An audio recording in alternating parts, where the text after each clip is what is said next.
Okay guys.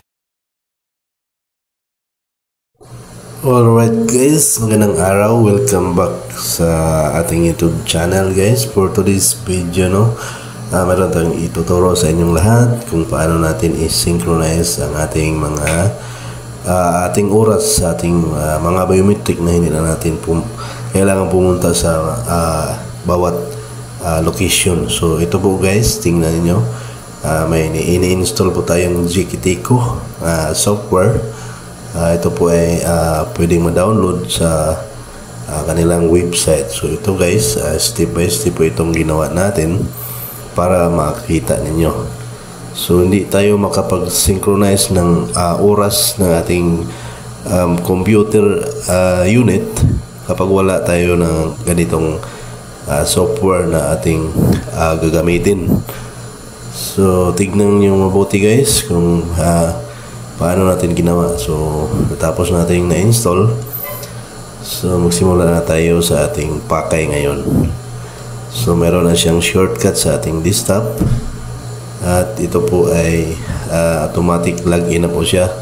Press OK na lang po. So dito mayroong problema tayo guys kasi wala pa tayong devices na nakaano. So kailangan natin mag-add guys. So makikita nyo, kiniklik natin yung device at kung nalalaman natin ang IP address ng ating biometric unit, yan po ang ating i-add sa may IP address. So yan, pagkatapos nating malagyan ng IP address, so right click natin or click yung connect. So makikita natin sa right side bandang kanan, mayroong mga notification dyan na nakakonekta na siya.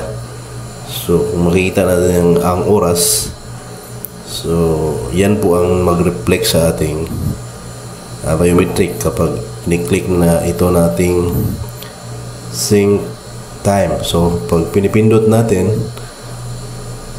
so mag forward na po siya sa ating biometric unit kung saan man naroroon siya. So hindi natin ipakita pero makikita natin sa notification na successful ang pag-synchronize natin ng ating oras. So ganyan lang po kasimple guys ang ating ginawang video po ngayon.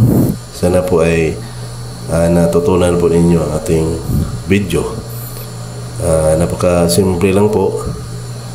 Kung mag-add po tayo dito sa device. So yung device po ay ang ating mga biometric, no? Kung gusto naman natin mag-delete ng device, so mayroong option po dyan sa ating device. So yeah, ganyan lang po guys. Kung sa iba pa nating biometric, kailangan natin i-add at mag-connect, at after that mag-synchronize na naman tayo sa ating gustong oras na i-update, no? I-sync ng